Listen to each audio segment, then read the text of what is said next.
Hi, British Lit. I just realized that I am like 10 chapters behind or something. No, I'm not. 8 chapters, 7, whatever. 8 or something chapters behind on summarizing for you guys for British Lit. So I'm going to do like a quick rundown of what's happening, okay? I'm going to do 16 through 24 because I think you guys just finished chapter 24 on Friday. It's kind of horrible. I don't remember, isn't it?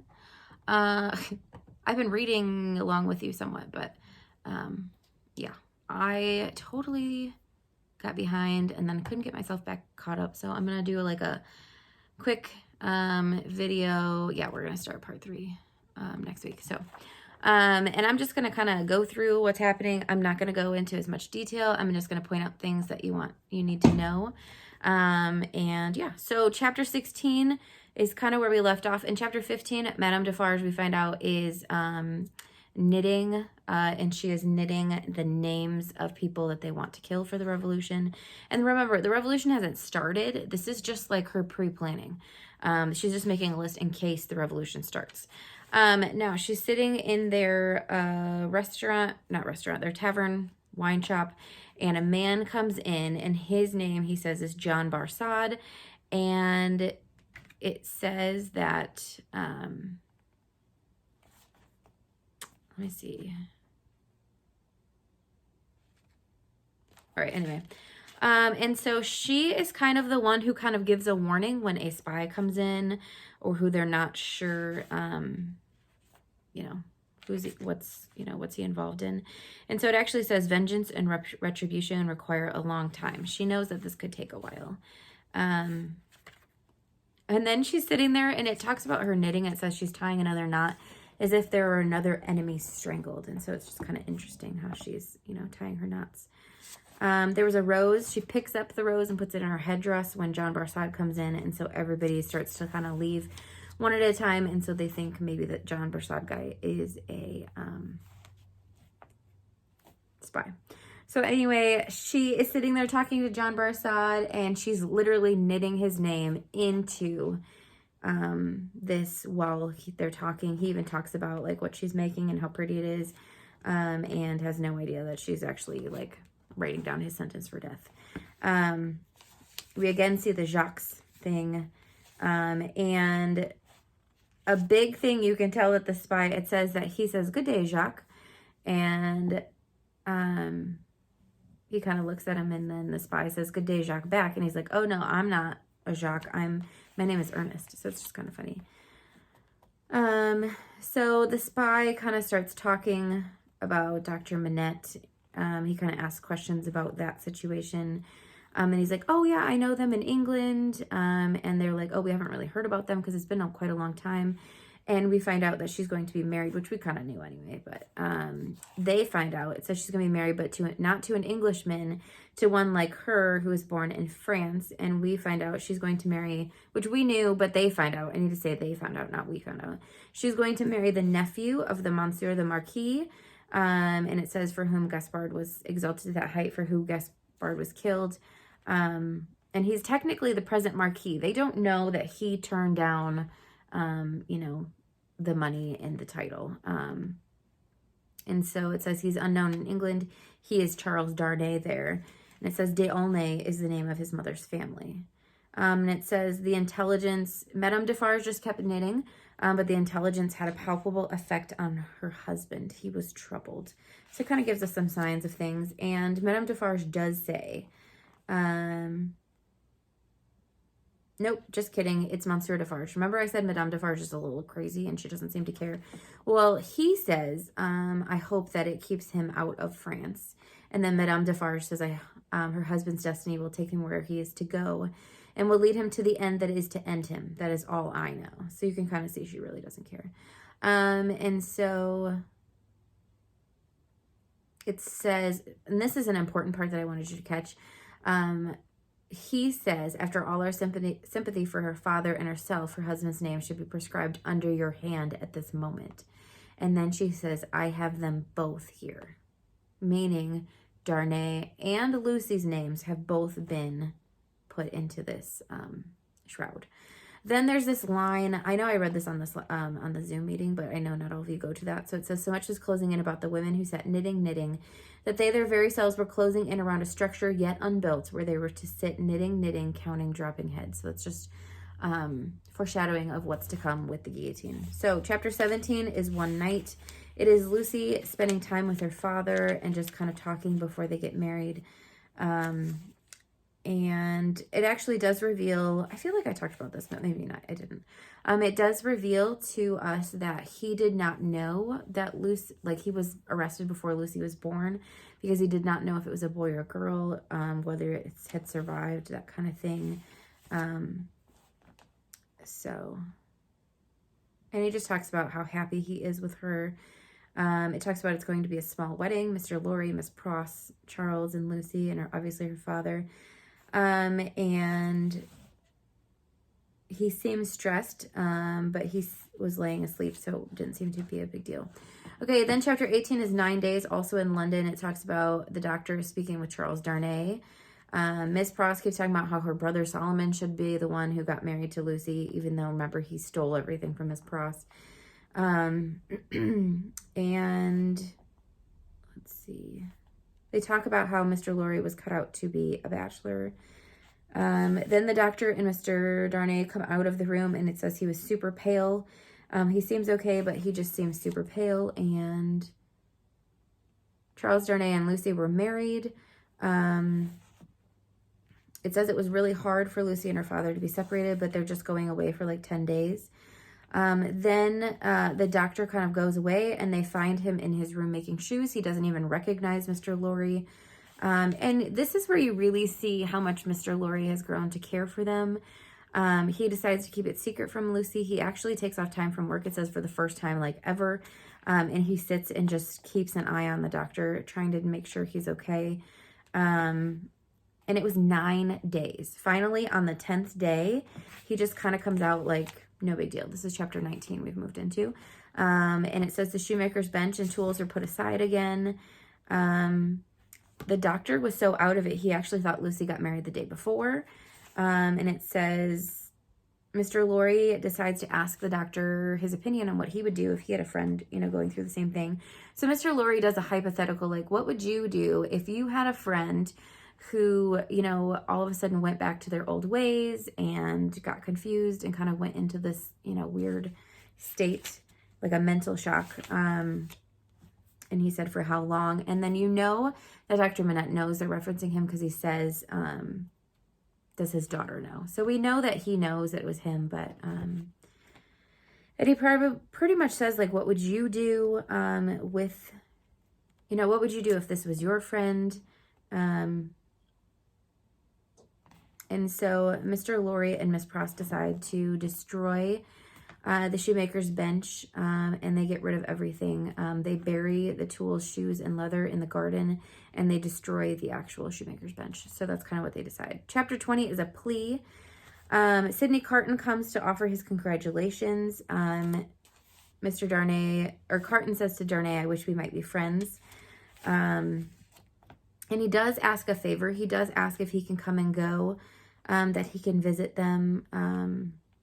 He's like, can I just be like a piece of furniture?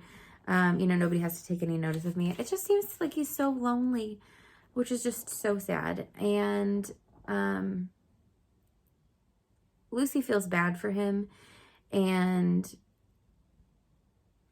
says she feels like he deserves consideration and respect.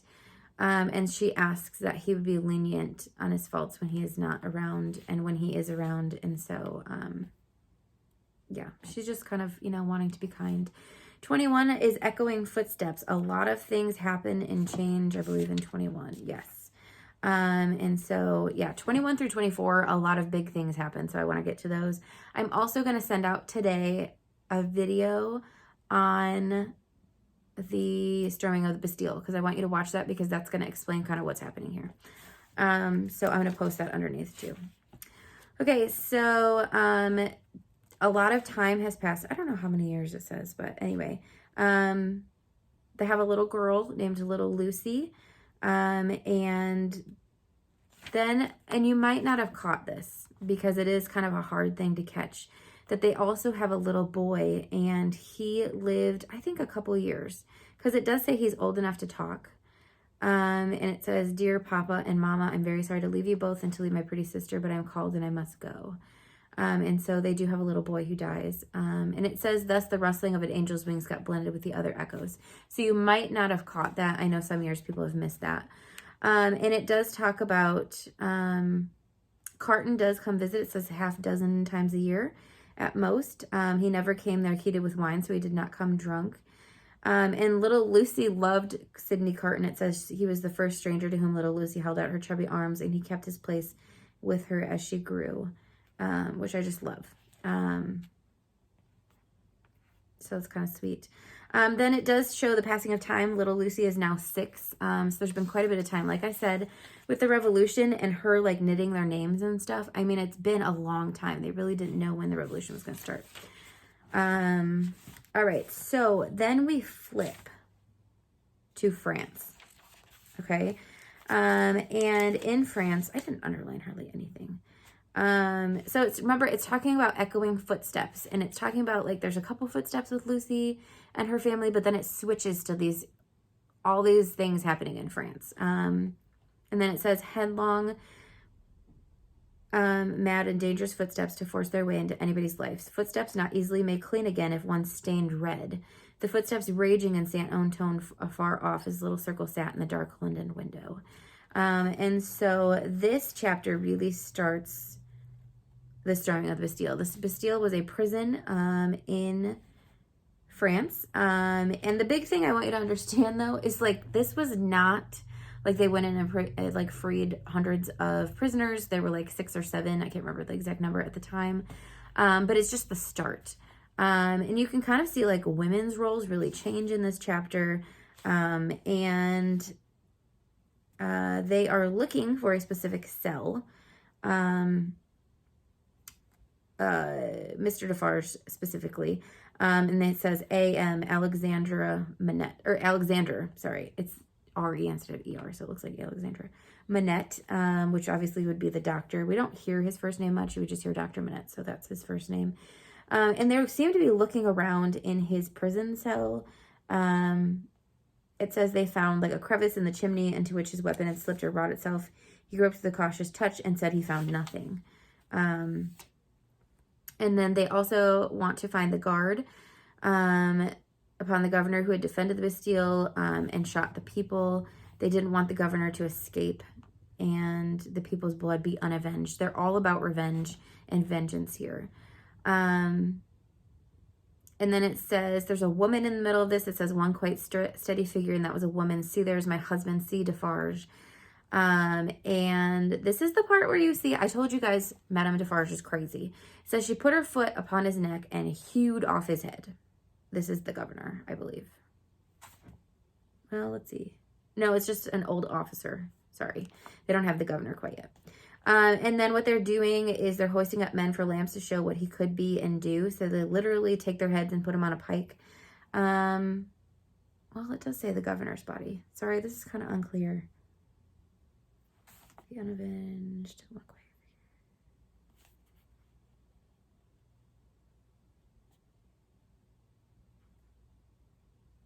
Otherwise, the governor would not be matched. I don't know. It's really hard to tell. It does say the governor's body, so this must be the governor. There is another man that they chase down in the next chapter. And it says, "The sea of black and threatening waters, and of destructive upheaving of wave against wave, whose depths were yet unfathomed and whose forces were yet unknown." This is the first step. And it does say here 7 faces of prisoners that were suddenly released by the storm that had burst their tomb were carried high overhead. These guys, the 7 that they rescued in the prison, were thought of as like heroes. If you think about it too, like Dr. Manette served in that prison for a long time. So to the people, he would probably also be considered a hero because he, you know, was in that prison for so long. We don't know why, but we know that he was in there for a very long time. And if you can imagine, they're like, what is happening? You know, they get freed from prison. They're carried like heroes. And it says other 7 faces there were carried higher, and those were 7 dead faces. And so they literally put them on pikes and just kind of like walked through the town to show them examples. It says the 7 prisoners released, 7 gory heads on pikes, the keys of the accursed fortress of the 8 strong towers. Some discovered letters and other memorials of prisons of old time, long dead of broken hearts. It says mid-July 1789, so it's 1789 at this point. It says, now heaven defeat the fancy of Lucy Darnay and keep these feet far out of her life. For they are headlong, mad, and dangerous, and in the years so long after the breaking of the cask of Defarge's wine shop door, they are not easily purified when once stained red. I just love his writing in some of these, especially the ends of the chapter. Some of those last lines are so good. So anyway, let's keep going. Chapter 22, we're getting there. I know this video is long, but then you're going to be done with part 2. So that's exciting. Okay, so we're still in France. It's called The Sea Still Rises. There's a lot of time that passes. Like, there's a whole week, and it's just normal life. And it just seems kind of weird to them that they did all of this work, and then they kind of go back to normal life. It says there wasn't a change, though, in the appearance of St. Antoine. And then it talks about another woman who sits by Madame Defarge, and she is called the Vengeance. And this is the thing. There's a lot of, like, beliefs about who the Vengeance is. We really don't know. Some people have thought, like, maybe it's referring to, like, Madame Defarge's, like, second personality. I don't think that's true just because of some things that happened later. But yeah, it's kind of interesting to see these theories. And they think she just represents, from what I've seen, she's just kind of a symbol of what the women of this time wanted. And they wanted revenge and vengeance. And so she kind of represents that. And so her and Madame Defarge are buddies. So kind of crazy. And then let's see, they are talking about a guy named Foulon who told the famished people they might eat grass, and who died and went to hell. And it says he's among us and dead. And they said not dead. He feared us so much, and with reason, that he caused himself to be represented as dead and had a grand mock funeral, but they have found him alive. And he is a prisoner at the Hotel de Ville. This is why I was thinking the governor had not died. So they are looking for this guy because he was saying that the starving people should just eat grass. And then some people did and died. And so the Vengeance and her are kind of making a plan. And it says, are we ready? They decide they're going to go get him. It says Madame Defarge's knife was in her girdle. The drum was beating in the streets as if it and a drummer had flown together by magic, and the Vengeance uttering terrific shrieks and flinging her arms about her head like all the 40 Furies at once, was tearing from house to house, rousing the women. And I really want you to get, like, women during this really drove a lot of the revolution because it was their children starving. And it's kind of like that mama bear mentality comes out, and this mentality here is huge and devastating for those people around there. So it says, with these cries, numbers of women lashed into a blind frenzy whirled about, striking and tearing at their own friends until they dropped into a passionate swoon and were only saved by the men belonging to them from being trampled underfoot. So there's a lot of, like, crazy chaos. And they tie him up. And talks about tying a bunch of grass upon his back. They shove grass and straw into his face. Then they take his head off, and it was put on a pike with grass enough in the mouth for all Saint Antoine to dance at the sight of. But, you know, they're not happy with this death. They want more. And so, yeah, they're looking for more vengeance. It said they put his head and heart on pikes, which is just kind of crazy. But this is the thing. It talks about not before dark night did the men and women come back to the children wailing and breadless. So, like, they're doing all of this, but they're still starving. And they're still dealing with children starving. All right, so 23, fire rises. It says there was a change on the village. And it talks about the mender of roads again. The prison, the Bastille, is not as dominant as it once was. All right, let's see. The mender of roads and a man meet, and they talk about tonight, where, here, and there's a little bit of mystery about what it is. And it says there was a score of the great windows, flames burst forth, and the stone faces awakened stared out of the fire. Remember, there was a chapter before, I don't remember if it was part 1 or part 2. I think it was part 1. No, it wasn't. Sorry. And it was the chapter where Darnay goes back. It was right after that. It was called The Gorgon's Head, and it's talking about this house that has all these faces, the stone faces. Well, this house is now on fire. So if you think about it, this is Charles Darnay's house that they just set on fire. Remember, they especially hate all noblemen, but there seem to be specific ones that they're targeting at this point, and he is one of them. Obviously, he's dead, but Darnay is still alive, so there is still a Monsignor or a Marquis. And so it says a faint murmur arose about the house from the few people who were left there. The mender arose, and 250 particular friends stood with folded arms at the fountain looking at the pillar of fire in the sky.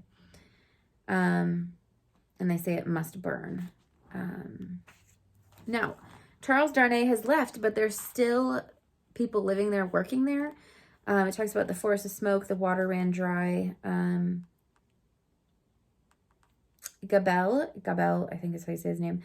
He was still working there, Monsieur, and he barred his door and tried to hide himself. He went to his housetop behind a stack of chimneys. It says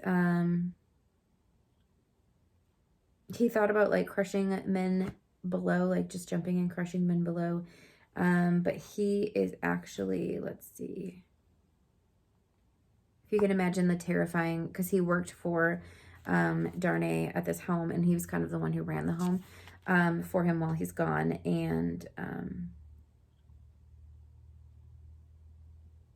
it says 3 years of tempest were consumed. There's now been 3 years that have passed since all of this. Lucy is now 9. Let's see. This chapter, by the way, is drawn to the Lodestone Rock. It's not like a super important title compared to some of the other ones. A lot of noblemen from France have been scattered. They've run away. It is now 1792. It says royalty is gone. Those in the palace are kind of under house arrest. It says everything was pretty natural in London, though. But there are some noblemen who have fled to England.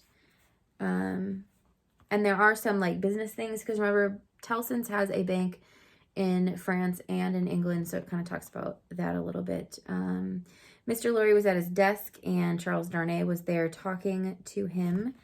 Mr. Lorry is planning a trip to France, and Charles Darnay is kind of saying like it might not be safe for you, and he's like, nobody's gonna worry about me, I'm just some old guy. And Charles Darnay says, I wish I were going myself. And he talks about Mr. Lorry's going because there's a lot of paperwork that's super important. And he has to go and get it out of Paris. And Mr. Lorry says, you're to remember that getting things out of Paris at this present time, no matter what things, can be an impossibility. So he's trying to figure out how to save these papers. And he says he's going to go tonight. And he's going to go alone. Well, he's going to take Jerry Cruncher. Sorry, I almost missed that. And then he says he'll be back. Maybe I'll retire when I come back, is what he says. Then there was a letter given to Mr. Lorry, and it is addressed to Marquis Saint-Evermond of France. And this is the big thing. Nobody knows Charles's actual name. His wife does not know. Mr. Lorry does not know. The only person who actually knows is the doctor. And Mr. Lorry is like, hey, I have this letter. We can't seem to find him. A lot of people are upset with him because he abandoned his post.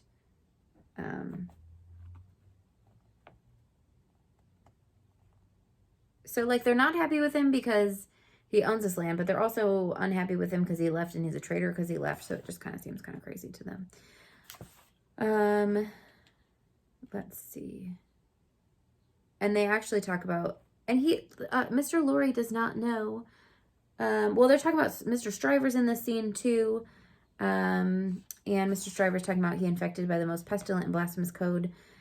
He left, his home. He's obviously not a gentleman. And Mr. Lorry asked Charles, do you know where to deliver the letter? And Charles says, I do. Obviously, we know that it's because it's Charles. And he says, I will be here to see you off. Then we get the opening of the letter. It's Gabel, the guy who worked for the Marquis. And he says, I've been seized with great violence and indignity and brought a long journey on foot to Paris. On the road, I've suffered a great deal. They're saying that he has committed treason against the majesty of the people and that I've acted against them for an emigrant. And they are talking about Darnay because Darnay left the country. And he keeps trying to say he's innocent, and they keep saying that he's acting for the emigrant. And where is that emigrant? And he says, release me. My fault is that I've only been true to you. So he's pretty much asking for help. And so Darnay obviously is struggling with what to do. And I think he realizes here that he probably has made a mistake. Not that he made a mistake in marrying Lucy, but that like he thought it was over and he thought, you know, it wasn't a big deal and he could just leave. And he realizes that he has to do something. And he kind of struggles with like, he didn't do anything wrong. This is a lot of internal conflict. You know, he didn't oppress anyone. He didn't imprison anyone. He had earned his own bread. He'd worked for everything he has. And he actually, and this is something I want you to know, he gave a lot of money to the people in the town. And he didn't charge them with a lot of the taxes and that kind of thing. And he realizes he has to go to Paris. First of all, he's like, there's not really that much danger. I'm just going to go try to help my friend. And they said he's a little naive here because he thinks they'll be grateful that he like presents himself.